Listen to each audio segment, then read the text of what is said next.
untuk tadabbur Al-Quran ini pada dasarnya metode istikharah dengan menggunakan Al-Quran. Ya. Kalau istikharah sendiri sebenarnya adalah pilihan. Kita melaksanakan sholat karena ada pilihan tersendiri. Ya. Maka Rasulullah menganjurkan dan mengajarkan kita sholat istikharah. Ya. Seiring waktu berjalan, ya, para ulama menemukan bahwasanya ternyata Allah itu sering sekali bercakap-cakap dengan kita melalui Al-Quran. Sebagaimana nama Al-Quran itu adalah Kalamullah. Jadi awal mula pembukuan itu adalah pada Utsman bin Affan, tapi pengumpulannya dari masa Umar ibnu Khattab. Kenapa? Karena banyak para sahabat yang meninggal. Begitu. Dikumpulkan di masa Umar ibnu Khattab, dibukukan pada masa Utsman bin Affan. Jadi selama di zaman Rasulullah ada nggak Al-Quran mushaf begitu? Tidak ada. Semua dalam bentuk lembaran-lembaran yang tercatat dan diingat oleh para sahabat. Begitu, ya. Setelah dikumpulkan oleh Umar ibnu Khattab, ya, dengan berbagai macam tulisannya dan sebagainya, maka kemudian di zaman Utsman maka ditetapkan satu mushaf yang disebut dengan mushaf Utsmani, ya, dengan cara penulisan yang sudah diseragamkan. Karena saat itu banyak penulisannya dalam bentuk yang bermacam-macam, ya, begitu. Maka akhirnya apa yang terjadi? Kita dapat menikmati Al-Quran ini dengan baik dan bisa dibaca oleh semua orang. Ketika sudah ada pembukuan yang tersusun dan disusun sesuai dengan arahan Nabi Muhammad, dalam arti Rasulullah sudah mengatakan sendiri, ini surat-surat apa, ini ayat-ayat berapa, begitu. Nah, oleh para sahabat yang ingat menghafal, dicatat dan sebagainya, sudah gitu disusunkan, maka kemudian para ulama mulai mempelajari ini kitab Utsmani ini, ya, dalam arti Al-Quran dengan mushaf Utsmani. Ditemukan ternyata ada kalimat di dalam Al-Quran itu yang berbunyi Alif Lam Mim Dzalikal kitabul la raiba fihi hudal lil muttaqin, petunjuk bagi orang yang bertakwa. Berarti di dalam Al-Quran ini pasti ada petunjuk. Dan hampir kebanyakan, ya, ketika kita baca Al-Quran ternyata saat kita baca terjemahannya kok sesuai dengan diri kita, kok sesuai dengan permasalahan hidup kita, kok sesuai dengan solusi yang kita cari, ya. Karena kenapa? Karena Allah senang berbicara dengan kita. Yang penting bagaimana? Yang penting kita senang nggak baca Al-Quran, kan begitu, ya. Bagaimana Allah senang dengan diri kita, ngobrol dengan diri kita, ya senang dengan baca Al-Quran. Kalau kita senang baca Al-Quran, berarti kita senang berbicara dengan Allah, karena ini kalam. Nah, maka muncullah metode yang disebut dengan tadabbur Al-Quran. Ya, kita mentadabburi Al-Quran dengan penuh utuh. Untuk apa? Pertama, ya, untuk mencari petunjuk, ya. Yang kedua, ya, secara otomatis untuk mendapatkan nasihat, ya. Yang ketiga, untuk mempelajari hukum-hukum dan lain sebagainya. Maka kemudian kami temukan beberapa cara. Kalau ustadz atau kiai yang lain atau beberapa ulama yang lain itu mungkin menemukan dengan metode-metode yang berbeda. Nah, kalau metodenya saya, ya, pada dasarnya dengan menggunakan metode istighfar, syahadat, sholawat, kemudian diniatkan kita mau mendapatkan apa dari Al-Quran. Habis itu Al-Fatihah. Gitu. Ya. Istighfarnya berapa kali? Minimal 3 kali. Ya. Maksimal berkali-kali. Usahakan ganjil. Atau sampai rasanya hati tenang. Syahadat ya minimal sekali atau sampai 3 kali. Itu sudah. Ya. Kemudian sholawat minimal 3 kali, usahakan berkali-kali sampai akhirnya kita merasa tenang. Habis itu mulai kita bacakan niatnya. Misal contoh, ya Allah, bagaimanakah kondisi rumah saya, rumah tangga saya, anak-anak saya, ya, ataukah bagaimana kondisi keuangan saya, atau apapun itu terserah, atau lagi sedang punya masalah apa yang kita bicarakan sama Allah. Nah itu kita sampaikan dalam bentuk niat. Habis itu kita baca Al-Fatihah. Begitu sudah baca Al-Fatihah, bukalah Al-Quran dari mana saja kita mau. Jelas? Bukalah Al-Quran dari mana saja kita mau. Yang dibaca yang mana?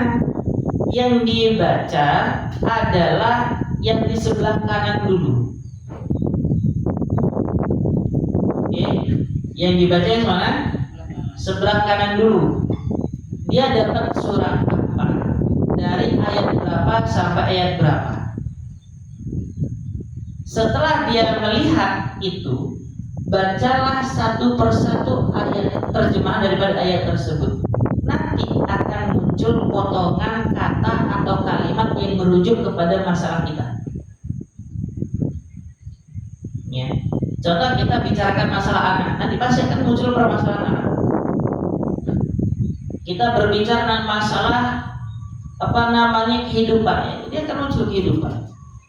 Nah, tapi kalau kita berbicara tentang masalah keinginan, contoh, ya Allah, tunjukkanlah saya bagaimana saya harus menyikapi ini. Apakah saya boleh mengambil ini? Gitu ya. Bolehkah saya mengambil keputusan ini? Kalau sampai isinya surga, artinya boleh. Tapi kalau isinya neraka, hendaknya jangan diambil. Ya. Kalau ada peringatan, waspada dan sebagainya dalam arti ancaman-ancaman Allah, itu sudah peringatan itu. Lebih baik tidak usah coba-coba, tinggalkan saja. Paham ya? Sedih nih? Mau coba sekarang? Coba ya? Baik. Sudah pegang Al-Quran terjemah belum? Ya, pegang Al-Quran terjemahnya. Ya. Gitu. Kalau saya ngasih terapi orang, biasanya Al-Qurannya itu saya suruh pegang begini di dada. Pegang di dada. Begini boleh terserah. Jelas ya? Ini untuk terapi. Tapi kalau untuk tadabbur sendiri tidak ada masalah. Ya. Oke? Sekarang kita baca apa dulu? Istighfar. Minimal berapa kali? 3 kali. Maksimal berkali-kali. Usahakan ganjil. Silakan. Monggo istighfar terlebih dahulu.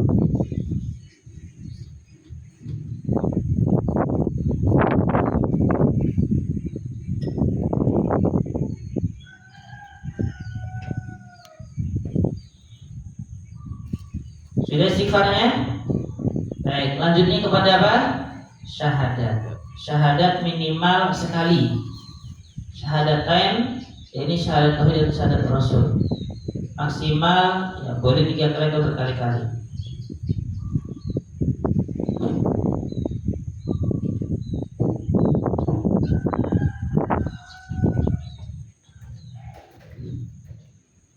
Kalau sudah syahadat berarti baca sholawat.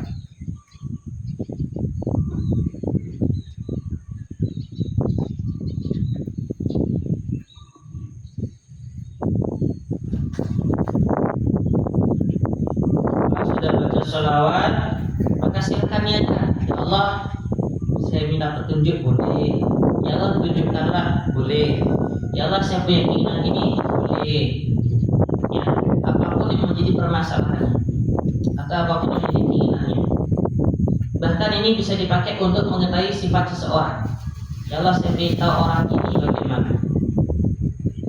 Boleh. Kalau sudah dibacakan niatnya, maka silakan baca suratul Fatihah. Setelah baca surat Al-Fatihah, buka Al-Qur'annya dari mana saja. Sekali bukaan.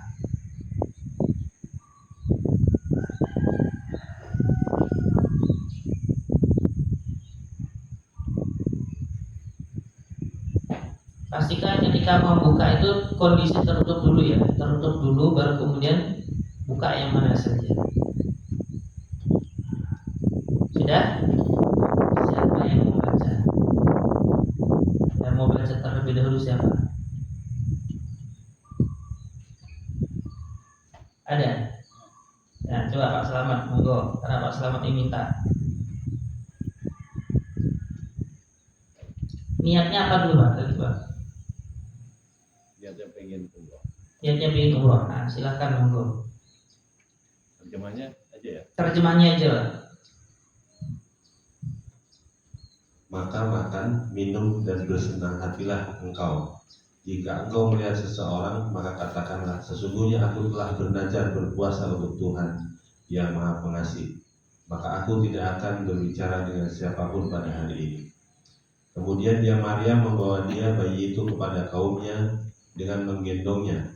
Mereka kaumnya berkata, wahai Maryam, sungguh engkau telah membawa sesuatu yang sangat mungkar.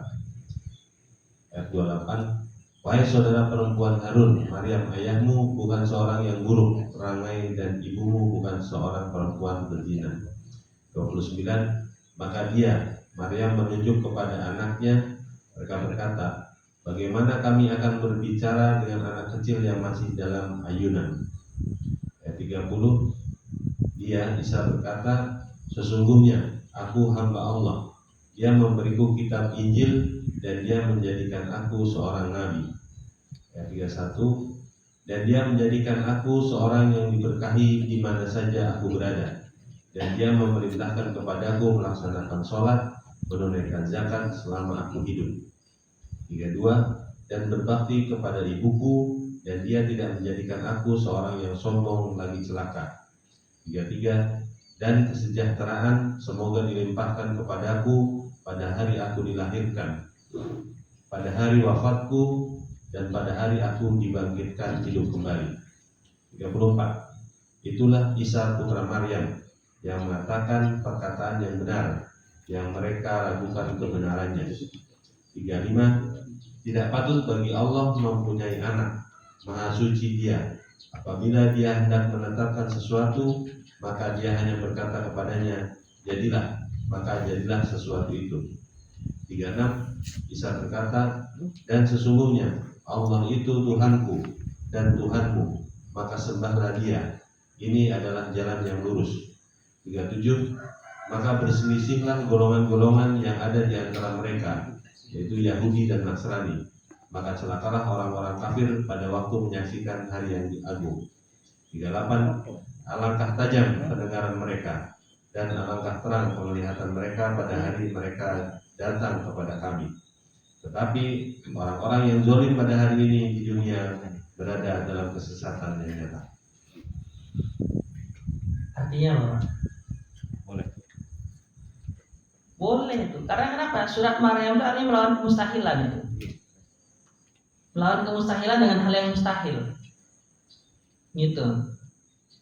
Jadi banyak orang berpikir tentang Maryam yang melakukan ini. Ya, itu kan di kitab yang lain dituliskan begitu. Padahal dalam Islam kan merubah konsepnya.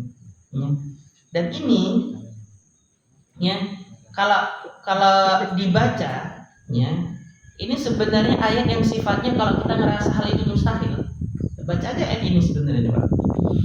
Qala inni abdullahi ataniyal kitaba wa ja'alani nabiyya wa ja'alani mubarakan aynama kuntu wa awsani bis sholati waz zakati ma dumtu hayya. Untuk sholat ya, jadi berangkat tidak usah ditunda-tunda. Karena kenapa? Karena seringkali ada yang menghambat diri bapak ya. Berangkat nggak ya? Oh, masih kepikirannya. Berangkatnya kepikirannya. Jadi sebenarnya ini arahan untuk menghancurkan segerakan kalau sudah punya niatan. Kalau sekiranya ini masih dirasa, saya kok masih ragu ya, masih bingung ya, bapak tutup lagi. Bapak tutup lagi Al-Quran. Saya tutup lagi Pak. Dah. Ya Allah, tunjukkan saya benar-benar tenang niat saya ini. Baca Al-Fatihah lagi.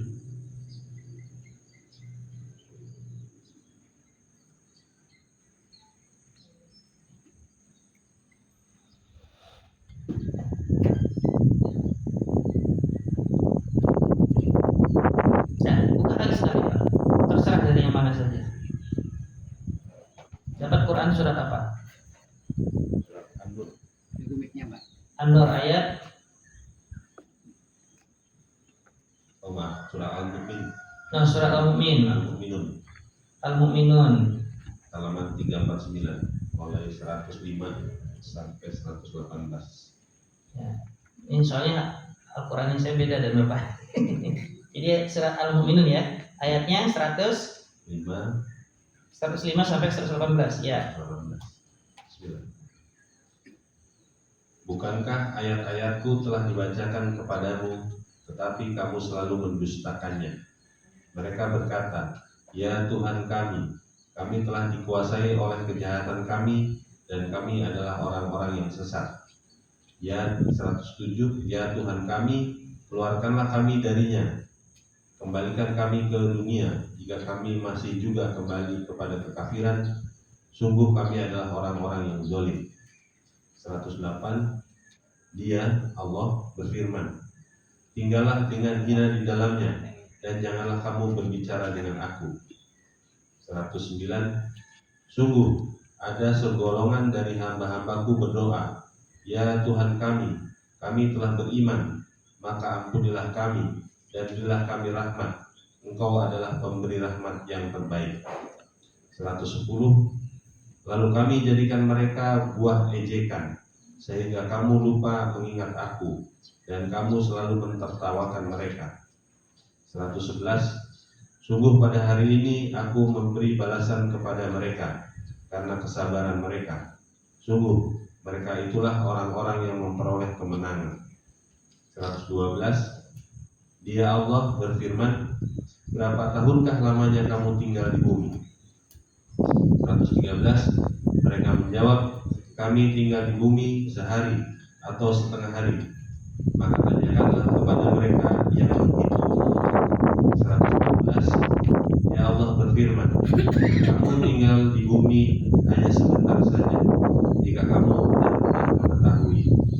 115, maka apakah kamu mengira bahwa kami menciptakan kamu main-main atau tanpa ada maksud, dan bahwa kamu tidak akan kepada kami?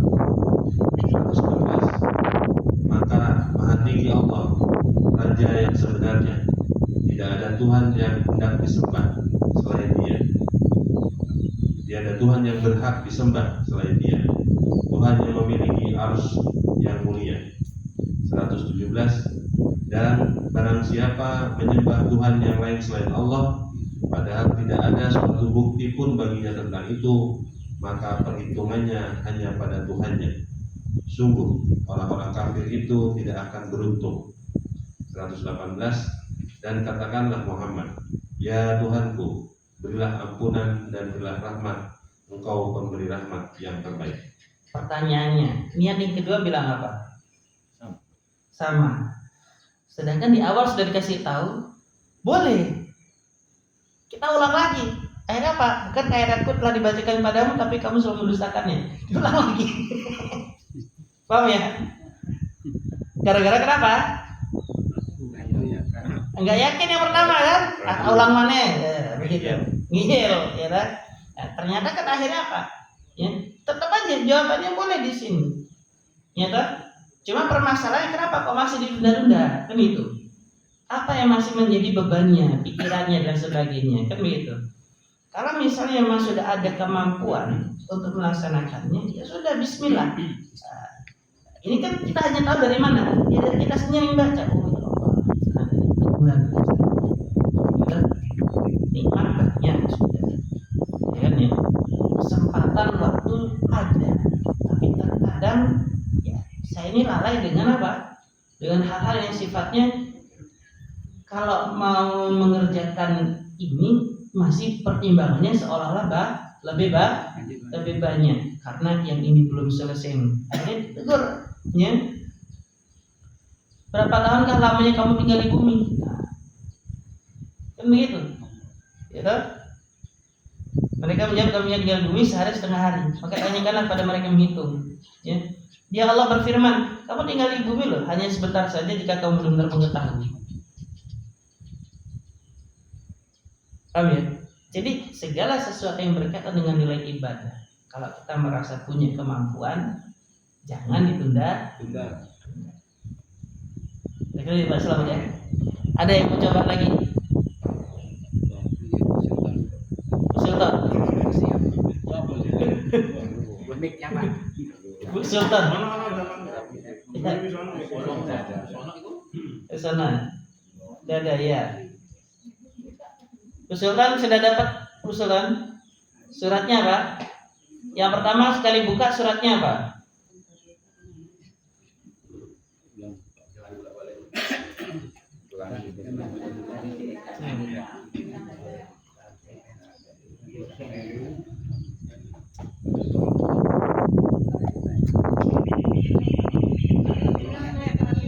Ya.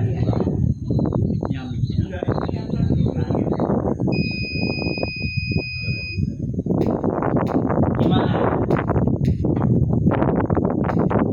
Sudah? Ada yang lain ya?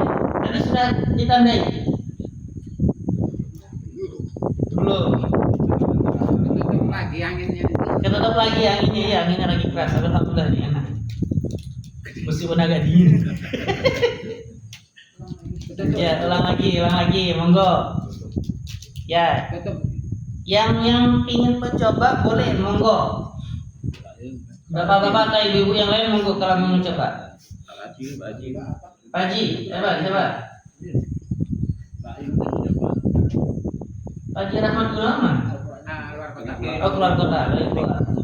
Mudik. Masya Allah, alhamdulillah. Gimana?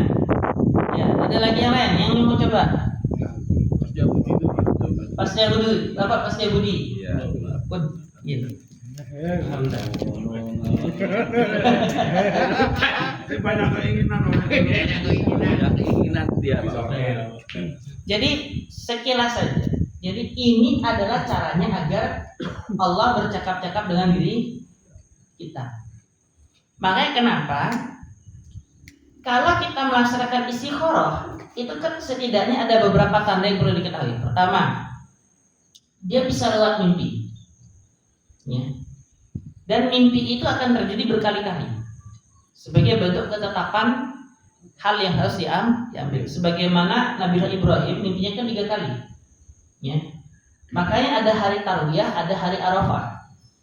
Tarwiyah itu maksudnya bagaimana? Tarwiyah itu adalah hari masa penantiannya Ibrahim, di mana beliau masih merasa ragu-ragu. Benar gak mimpi dari Allah? Ini benar gak mimpi dari Allah? Akhirnya di malam Tarwiyah itu, ketika memasuki malam tanggal 9, ya, Nabiullah Ibrahim mimpi lagi, ya, yang ternyata mimpinya sama. Maka di hari itulah dikategorikan sebagai hari Arafah, hari di mana kondisi Nabiullah Ibrahim telah mengetahui bahwasanya mimpinya dari Allah. Ya. Jadi seperti itu. Nah, itulah yang dikategorikan sebagai mimpi dalam bentuk istikharah. Jadi ketika kita ini merasa ragu-ragu mau mengambil pilihan ini kah atau mengambil pilihan itu kah, maka pada saat kita istikharah lewat mimpi. Cuma kan kembali lagi, apakah sholat istikharahnya dilakukan sehari atau sekali saja? Tidak. Ya. Istikharahnya dilakukan berkali-kali selama berhari-hari, baru kita bisa mendapatkan mimpi tersebut. Yang jadi pertanyaan sekarang begini, apakah selalu lewat mimpi? Jawabannya juga tidak. Ya. Karena kenapa? Karena ada hal-hal yang memang Allah tidak berikan lewat mimpi, tetapi langsung dengan kejadian nyata, asli. Ya, contoh, saya ini mau melamar pekerjaan di tempat ini. Ya. Karena saya ingin resign dari tempat ini misalnya. Dari tempat A saya ingin melamar ke tempat B. Kalau misalnya Allah menerima dalam arti mengizinkan ya adanya perpindahan tersebut, maka yang terjadi adalah betapa dimudahkannya dirinya ketika dia mau masuk ke tempat pekerjaan tersebut. Pokoknya kayak jalan tol itu ya, mengalir aja, jalan gitu aja. Ya, maka seperti itu. Namun bila mana Allah tidak beridhoi atau mengkategorikan pilihannya dia untuk resign itu adalah salah, maka hal-hal yang menyebabkan dia resign tidak ada, dan yang menyebabkan keputusan dia ingin berpindah itu malah ragu-ragu. Di situ caranya Allah. Jadi ada yang lewat mimpi, ada yang lewat kejadian langsung. Begitu. Ya, sebagai bentuk Allah yang memberikan petunjuk atau hidayah. Makanya kenapa? Ketika kita menggunakan tadabbur Al-Quran ini untuk meminta pertolongan sama Allah dalam dua hal, ya seperti tadi. Misal contoh, siapa mau praktek? Misal contoh, punya keinginan apa dari dua? Ada nggak? Ada nggak yang punya hajat? Tapi mau ini, tapi mau itu gitu? Ada? Budi banyak. Apa setiap Budi? Banyak. Banyak. Karena itu begitu, itu bisa. Ya. Jelas ya? Paham ya? Nah, kemudian mau menyambung relasi nih. Orang ini cocok nggak dijadikan relasi? Ya, Anda bisa buktikan. Ya. Ketika Anda niatkan orang tersebut dibacakan, kemudian habis dial-fatihahkan, dibukanya Al-Quran, nanti ketemu ciri-cirinya. Kalau saya bikin relasi dengan orang ini, kira-kira akan ada bagaimana? Gitu. Kalau sudah bicaranya tentang neraka, lebih baik dah jangan dulu ambil. Apalagi dibuka lagi, neraka lagi, dibuka lagi, neraka lagi ya. Sudah kan? Usah. Kalau ada peringatan terus, berarti harus hati-hati, waspada. Berarti kalau kita berniaga atau memiliki relasi dengan dirinya, setidaknya harus teliti sekali. Khawatirnya ada hal-hal yang tidak kita senangi, tiba-tiba menjadi permusuhan nanti. Karena segala sesuatu pasti awalnya baik, gitu. Paham nggak? Seperti itu. Jadi caranya kita minta pertolongan sama Allah itu salah satunya itu bacalah Al-Quran, ya begitu. Nah, Pak, saya ini pingin melaksanakan tadabbur Al-Quran tapi tidak pakai metodenya Bapak, bisa nggak? Bisa, sangat bisa. Selama kita rajin baca Al-Quran, kemudian tiba-tiba terdetik nih. Ya. Contoh ya. Saya tuh mau memikirkan tentang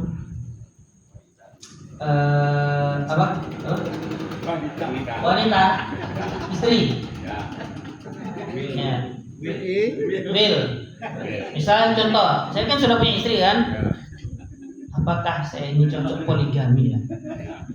Apa cocok tidak saya ini poligami? Ini saya cuma ini aja ya. Contoh aja ya, nggak ada niatan sama sekali loh ya. Apakah saya ini cocok untuk poligami ya? Allah, astagfirullahaladzim, bismillahirrahmanirrahim. Sekarang saya baca nih. Ini kan sekali buka nih. Ini cuma ngasal tapi kita niatkan untuk nyari tahu ya. Saya dapatnya itu Quran surat Asyura ya, juz 25 ayat 32 sampai 44. Dan di antara tanda-tanda kebesarannya ialah kapal-kapal yang berlayar di laut seperti gunung-gunung. Jika dia menghendaki, dia akan menghentikan angin sehingga jadilah kapal-kapal itu terjadi di permukaan laut. Sungguh pada yang demikian itu dapat tanda-tanda kekuasaan Allah bagi orang-orang yang selalu bersabar dan bersyukur. Gak boleh. Sabar sih, bersyukur sih. Benar? Ini kan nasihat loh. Karena kenapa? Nafsu itu kan seperti kapal yang ingin berlayar, terus kan ya. Paham ya? Ngerti ya? Ini orang asal saja kalau dia sudah benar-benar minta sama Allah ketemu jawabannya. Gitu. Atau dia akan menghancurkan kapal-kapal itu karena perbuatan dosa mereka dan dia maafkan banyak dari mereka. Kalau tak terus no. Paham ya? Itulah kenapa saya dari dulu sudah meyakinkan diri saya gak usah poligami. Gak kira kuat, gak kira mampu. Makanya kenapa? Saya itu masuk dalam kategori orang yang cocok poligami, gitu loh. Ya, itu. Ini sudah nasihat untuk saya ini. Dan agar orang-orang yang membantah tanda-tanda kekuasaannya kami mengetahui bahwa mereka akan memperoleh jalan keluar dari sisaan. Apapun kenikmatan yang diberikan padamu maka itu adalah kesenangan hidup di dunia. Sedangkan apa kenikmatan yang ada di sisi Allah lebih baik dan lebih kekal bagi orang yang beriman dan hanya kepada Tuhan mereka bertawakal. Dan juga bagi orang-orang yang menjauhi dosa-dosa besar dan perbuatan-perbuatan keji dan apabila mereka marah segera memberi maaf. Dan bagi orang-orang yang menerima mematuhi seruan Tuhan dan melaksanakan sholat, sedang urusan mereka diputuskan dengan musyawarah antara mereka dan mereka menginfakkan sebagian dari rezeki yang kami berikan pada mereka. Dan bagi orang-orang yang apabila mereka diperlakukan dengan zalim, maka mereka membela diri. Dan balasan suatu kejahatan adalah kejahatan yang setimpal. Tapi barang siapa memaafkan dan berbuat baik pada orang yang berbuat jahat, maka pahalanya dari Allah. Sungguh dia tidak menyukai orang-orang yang zalim. Berarti khawatirnya saya itu berpoligami dengan kezaliman. Khawatirnya di situ. Nah, kenapa? Kalau emang berpoligami musyawarah sama istri dulu. Istri boleh tak? Oh, tidak boleh, jelas. Nah, kan itu. Maka ya sudah tidak usah. Paham ya? Jadi di situ akan selalu muncul satu kata atau satu kalimat. Begitu. Mau coba apa lagi? Monggo silakan coba sendiri, jangan saya. Kalau semangat. Itulah. Karena kenapa? Karena inilah caranya Allah akan berbicara dengan diri kita.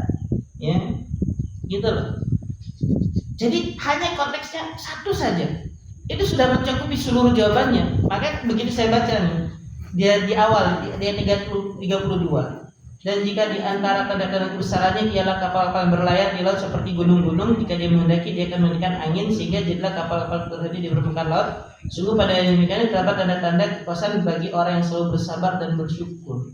Dan kalau saya mau poligami itu kan berarti ada kondisi di mana saya tidak sabar dengan istri saya, atau saya tidak bersyukur sama istri saya, kan itu. Nah, karena nikmat Allah kan sudah Allah berikan melalui istri dan anak-anak saya, kan begitu. Entah, itu dia. Nah, di sini letaknya. Jadi saya coba baca, oh ya sudah. Dah. Ikut ini aja kan? Ikut ini paguyuban istri. Suami atau istri. Kalau dia bilang kita itu sebenarnya tidak ada yang suami takut istri. Kita ini hanya tidak mau bertengkar, tidak mau ribut, kan gitu ya. Betul ya? Itu dia. Karena kenapa? Karena sejatinya laki-laki itu tidak boleh takut sama istri, kan gitu. Jelas ya? Gitu. Dan istri harus ngerti posisi suami. Ya, Umar itu, ya, dimarahi sama istrinya, tidak marah. Apakah karena Umar takut sama istrinya? Enggak. Ya. Tapi penjelasan beliau kepada Arab Badu yang mau melaporkan istrinya dia, ya, kan ini yang seringkali cerita ini diambil sama para istri. Dulu kan Umar kawan istrinya. Misalnya gitu. Salah kalau cuma mengambil sepenggal. Lihat dong kalimat Umar ketika menjelaskan pada orang Arab Badui tersebut. Itu suatu ketika ada orang Arab Badui dimarah-marahi dia terus sama istrinya. Dia pergi ke apa dan Umar ingin membicarakan itu. Biar kenapa? Biar Umar itu memberikan nasihat pada istrinya. Ternyata Arab Badui ternasihati oleh perilakunya Umar.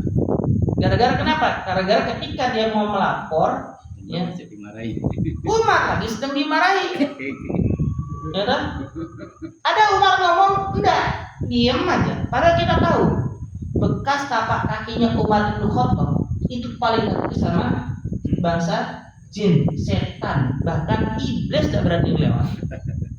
gitu. Nah kok tiba-tiba sama istrinya Umar marah, Umar diem aja gitu. Ternyata begitu selesai istrinya sudah panjang lebar marah ya, maka kemudian Arab Badui mengatakan, kenapa engkau tidak marah ya Umar? Ya, karena dia adalah perempuan yang telah melahirkan anak-anak, dia yang telah mengurus rumah tangga. Bagaimana aku marah sama dia? Nah sekarang ceritakan masalahmu. Sudah tahu jawabannya, dia pulang. Karena kenapa? Dia berarti harus seperti itu. Sebagaimana Umar bin Khattab ketika mendengar istrinya ceramah. Belajar tak? Ya kan ya? Kita pasti senang dengar ceramah kan? Ceramah yang ada di Hidayah, Somad kan ini ya. Ustaz-ustaz yang lain kan senang ya? Sama, saya senang. Tapi begitu kita dapat ceramah istri, ya, antara pertama kita belajar untuk sabar mendengarkan seperti Umar, ya, atau ya kita seperti Arab Badui yang gresik. Ya kan ya? Yang gresik kan itu. Bukan takut sama istri tapi istrinya lebih keras ya Ustaz ya? Iya. Bukan takut sama istri tapi istrinya lebih keras kan gitu. Lah iya, karena kenapa? Karena ketika ya kembali lagi, setiap rumah tangga ada seni berumah tangga. Saya tidak ingin menyalahkan istri-istri kita di rumah, tapi kita kan juga perlu berbenah, kan gitu ya. Kita sendiri juga perlu berbenah. Karena kenapa? Ya karena kembali lagi, kita saling membutuhkan. Kita stres di luar rumah, istri stres di dalam rumah. Perbedaannya adalah stresnya kita di luar rumah kan karena tekanan fisik, tekanan mental dan sebagainya. Tapi kalau istri di rumah itu kan tekanannya karena apa? Karena menunggu itu terasa lama. Menunggu itu adalah hal yang membosankan. Kan gitu toh. Kalau kita menunggu sambil jalan-jalan enak. Nah, istri menunggu, nyapu sudah selesai. Nonton Korea, drama Korea sudah selesai. Tidur ya kok tambah capek. Ya kan ya? Akhirnya bagaimana? Nggak ada yang diajak ngomong, marah, terus apalagi ngeliat anak-anak berantakin rumah dan sebagainya. Wajar sudah. Ya. Lampiasannya kepada siapa? Suami. Jadi kerau, digaruk. Iya. Tapi yang kembali lagi, ya sama-sama harus bisa ngontrol. Ya, tolong istri-istri ya yang mendengarkan ceramah ini, terutama istri saya di rumah ya. Karena kita punya masalah yang sama dengan versi yang berbeda. Karena memang seperti itu, gitu loh. Ya kembali lagi sekarang, bagaimana cara kita menyikapi secara bijaksana saja. Karena kembali lagi, tidak ada hal yang tidak bisa diatasi. Kecuali kita ini ya terburu-buru, itu pasti tidak akan selesai. Kalau kita pilih instan menyelesaikan itu pasti tidak akan selesai. Gitu. Ya, mungkin ada lagi pertanyaan, Bapak Ibu yang ini sebagainya ada. Ini sebenarnya banyak manfaatnya kalau bagi mereka yang mau praktek, gitu loh. Ya. Kalau hanya prakteknya 1-2 orang ya enggak ini. Tapi kalau masing-masing praktek beda. Ya. Coba diulang lagi untuk itu awal itu. Urutannya. Caranya mengawal cukup mengingatkan saja. Jadi Isa rumusnya Pak. Istighfar, syahadat, sholawat, kemudian tengah-tengah ini bacanya, baru kemudian Al-Fatihah. Jadi ini namanya Isa. Istighfar, syahadat, sholawat, Al-Fatihah. Nah di antara sholawat dan Al-Fatihah itu ada niat. Kenapa harus istighfar? Istighfar itu membuka pintu. Ya, pintu taubat terbuka, pintu rezeki terbuka, ya, pintu hidayah terbuka, pintu hikmah terbuka, pintu sabar terbuka. Ya. Istighfar adalah pintu. Ya, pintu. Biar pintu ini juga tambah cepat terbukanya, maka diawali dengan syahadat. Karena syahadat itu kunci. surga akan bisa terbuka dalam adanya kunci syahadat. Sudah. Dan setelah itu baca amalan yang nggak bakal tertolak, karena setiap amal ibadah kita pasti tertolak. Jelas ya? Sholat bisa tertolak? Bisa. Fawailul musallin alladzina hum an sholatihim sahun alladzina hum yura'un wa yamna'un al-ma'un. Bisa kan? Puasa kita bisa tertolak? Bisa. Kan begitu. Ya. Zakat, infak, sedekah kita bisa tertolak? Haji dan umrah kita bisa tertolak? Tapi ada satu amalan yang tertolak. Apa? Sholawat. Jadi begitu kita sudah punya pintu, punya kunci, gimana caranya biar masuk dalam kondisi baik? Kan gitu. Dalam kondisi senang, lagi diridai, ada syafaat, ada selamat, sholawat.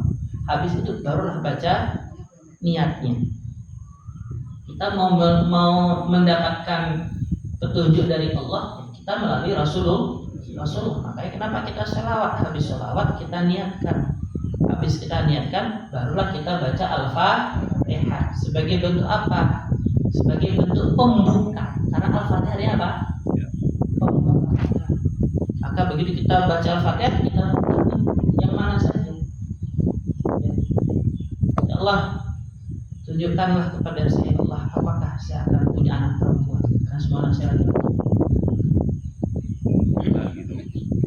Dan kalau setiap orang yang zalim itu mempunyai segala keinginan dari bumi, tentu dia menembus dirinya dari itu dan mereka menyembunyikan penyesalannya ketika mereka telah menyaksikan azab itu.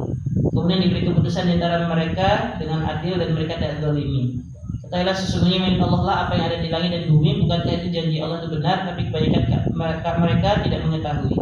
Dialah yang menghidupkan dan mematikan dan hanya kepadanya lah kamu dikembalikan. Wahai manusia, sungguhlah datang kepadamu pelajaran Al-Quran dan Tuhanmu penyembuh bagi penyakit yang ada dalam dada dan petunjuk serta rahmat bagi orang yang beriman. Katakanlah Muhammad, dengan karunia Allah dan rahmatnya hendaklah dengan itu mereka bergembira. Itu lebih baik dari apa yang mereka kumpulkan. Woi seneng wae bibit sing teluy.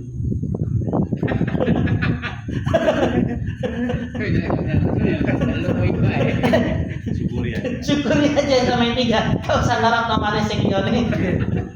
Kan gitu tak? Iya, ya sudah. Di rumah itu Ya, ya sudah. Ya begitu Pak caranya, Pak. Paham ya?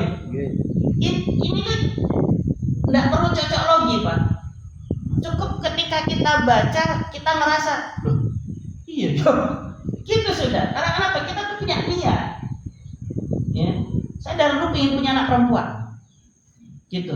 Meskipun saya bangga dengan anak laki-laki saya, tapi saya ingin punya anak perempuan. Cuma istri sudah steril. Kalau ingin punya anak perempuan berarti harus cari lagi. Nah, cari istri. Permasalahannya itu tidak beda, Pak. Iya, tidak boleh yang pertama. Tidak boleh yang pertama. Kemudian disuruhnya apa? Katakanlah Muhammad, dengan karunia Allah dan rahmatnya hendaklah dengan itu mereka bergembira. Itu lebih baik dari apa yang mereka kumpulkan. Selesai. Sebelah kanannya lihat. Hah? Sebelah kanannya lihat. Saya cuma kanan aja nih, Pak. Sebelah kanannya lihat. Oh iya. Ini nggak secara langsung Pak, bisa tak edit.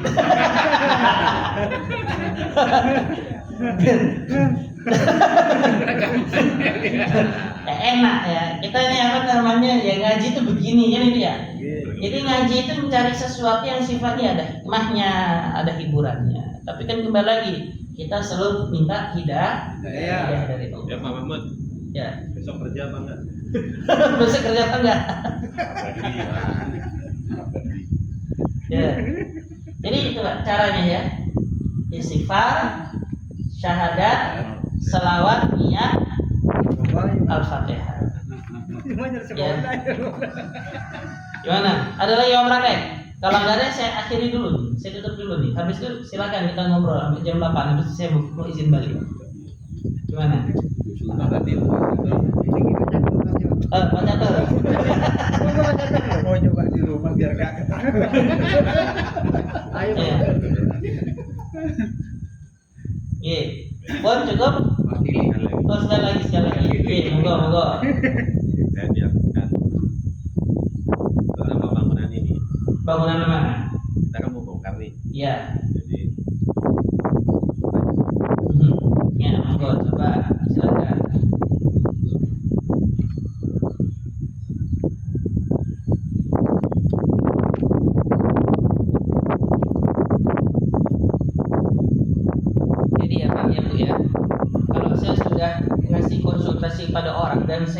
kekhawatiran perkataan saya bisa menyakitkan orang atau kurang bisa memberikan kebahagiaan bagi orang.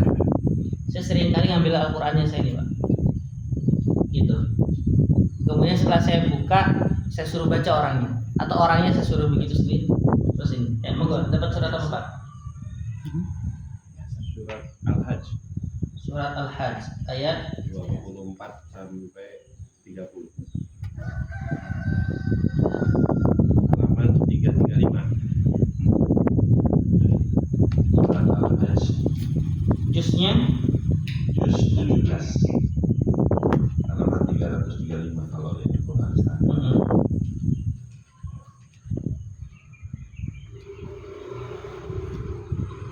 Ayat berapa tadi? Ayat 20.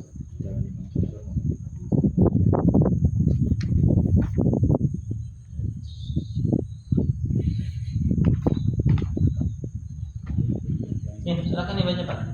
Bismillahirrahmanirrahim. 24. Dan mereka diberi petunjuk kepada ucapan-ucapan yang baik, dan diberi petunjuk pula kepada jalan Allah yang terpuji.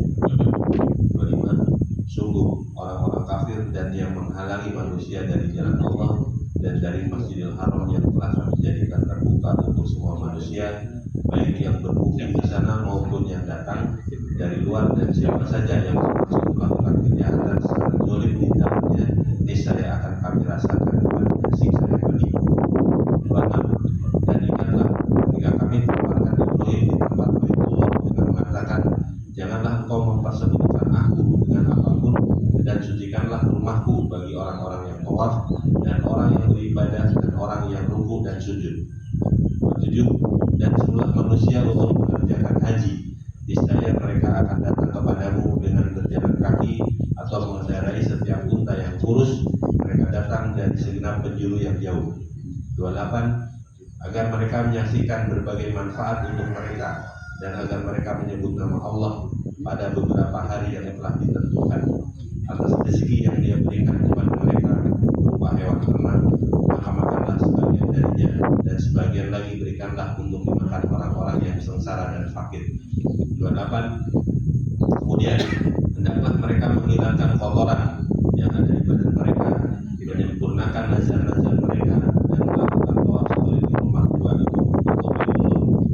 30. Demikianlah perintah Allah, dan barang siapa mengagungkan apa yang terhormat di sisi Allah atau hormat, maka itu lebih baik baginya di sisi Tuhannya. Dan dihalalkan kepadamu semua hewan ternak kecuali yang diterangkan kepadamu keharamannya. Maka jauhilah penyembahan berhala-berhala yang najis itu, dan jauhilah perkataan dusta. Sudah ngerti kan tantangannya? Permasalahannya apa kan? Iya, lanjut meskipun ada halangan, rintangan. Akal kita loh sudah menerima itu, kan itu. Di sini ada pesan. Abu Zar bertanya pada Rasulullah, masjid apa yang pertama kali dibangun di bumi? Beliau menjawab Masjidil Haram. Dia bertanya lagi, kenapa lagi? Beliau menjawab Masjidil Aqsa. Dia bertanya lagi, berapa rentang waktu di antara keduanya? Beliau menjawab 40 tahun. Beliau lalu membaca surat Al-Imran. Begitu. Jadi dalam konteksnya ya sudah buat dulu. Begitu. Lakukan, karena akan kembali lagi. Ya, tidak mungkin tidak ada penolakan. Tidak mungkin tidak ada pergolakan. Jadi itu, tapi kan kembali lagi. Ya. Hal-hal yang seperti ini kan perlu kita perjuangkan. Ini dia. Tidak ada salahnya kita perjuangkan untuk tempat yang ingin kita nikmati bersama, sebagai tempat kumpulnya kita, sebagai tempat ibadahnya kita, tempat musyawarahnya kita, dan sebagainya. Kan itu. Dan insya Allah pertolongan Allah pasti ada. Dan gitu. Ya. Ada lagi yang lain? Atau mau coba lagi buka? Aku pengennya ramai orang. Jadi kira-kira seperti inilah gambaran ketika kita mentadabburi Al-Quran. Jadi kalau kita hanya baca secara rutin saja dari depan ke belakang terus menerus, kita jarang bisa menemukan itu, kecuali di saat itu kita benar-benar perlu untuk mendapatkan ilham dari Allah. Maka pada saat meskipun kita baca dari depan sampai ke belakang, pada saat kita baca kok tertarik kita sama ayat itu, kita baca nih tiba-tiba terjemahannya. Nah, di situ kita baru tahu, oh ternyata Allah sedang ngasih nasihat. Ya. Nah, kenapa? Seringlah bercakap-cakap dengan orang dalam arti ya sering-sering buka. Jadi kalau ingin tahu tentang bagaimana kita hari itu, hari besok dan sebagainya, ya, dibaca saja. Ya. Kadang-kadang metode itu sampai berkali-kali pun masih tidak ada jawaban. Dalam arti konteksnya misalnya saya ingin sesuatu, ternyata jawabannya itu tidak ada hubungannya sama itu. Bisa jadi dapatnya amalan, Pak. Amalan untuk memperlancar proses itu. Karena ada klien saya yang tidak mendapatkan jawaban apapun, tapi setiap kali muncul doa saja. Begitu doa saja. Maka yang saya berikan adalah apa? Hafalkan doa ini. Ya, apalagi yang mengandung ya Allah, jadikanlah, ya Allah berikanlah, ya Allah begini. Saya baca doa ini. Ya. Kemudian kalau dia itu berkaitan terhadap pilihan-pilihan ya dan tidak ya tadi, ya itu pasti berkaitan dengan kegembiraan, nasihat, ya, nasihat-nasihat yang memberikan motivasi, ya dalam arti cerita para nabi, keteguhannya dan sebagainya, atau tentang masalah kenikmatan surga. Itu sudah bisa dipastikan hal itu boleh. Ya, tapi kalau sudah peringatan, ancaman neraka pasti tidak boleh. Gitu. Ya. Jadi penafsiran itu terjadi ketika kita sudah membacanya. Ya. Oh sekali sudah, kayaknya belum ketemu. Dalam arti kata atau kalimatnya masih belum cocok nih di kepala. Tapi kan isinya bicara apa dulu nih? Surga atau neraka? Peringatan, ancaman, ataukah cerita-cerita Nabi yang memiliki keteguhan dan sebagainya, kan begitu. Buka lagi sambil diingatkan lagi Al-Fatihah lagi, diingatkan lagi Al-Fatihah lagi sambil dibuka. Maka disitulah kita akan tahu. Karena metode tadabbur Al-Quran itu adalah konteks di mana kita ini menyerahkan urusan kepada Allah dalam bentuk saya ingin bicara langsung sama Allah. Melalui kalamul. Ya. Begitu. Jelas ya Pak Selamat ya. Jadi kalau kita ngerasa pingin ditunjukkan dalam mimpi, istikharah jawabannya. Pingin ditunjukkan dalam lempengnya kegiatan, ya silahkan istikharah jawabannya. Tapi ingat tidak bisa sekali. Ya, harus berhari-hari, berkali-kali. Tapi kalau pingin jawaban langsung, boleh tidaknya, baik tidaknya, kemudian bagaimana kondisinya, ciri-cirinya, hal-hal apa di dalamnya, maka silahkan baca Al-Quran untuk mentadabburi isinya. Oke, sabun cukup, kita akhiri dulu ya. Alhamdulillah, malah kita tutup dan akhiri dan membaca hamdalah serta doa kafaratul majlis. Alhamdulillahirabbil alamin. Subhanakallahumma wa bihamdika asyhadu an la ilaha illa anta astaghfiruka wa atubu ilaik. Kira demikian. Assalamualaikum warahmatullahi wabarakatuh. Allahumma shalli ala Muhammad. Kita santai-santai duduk dulu.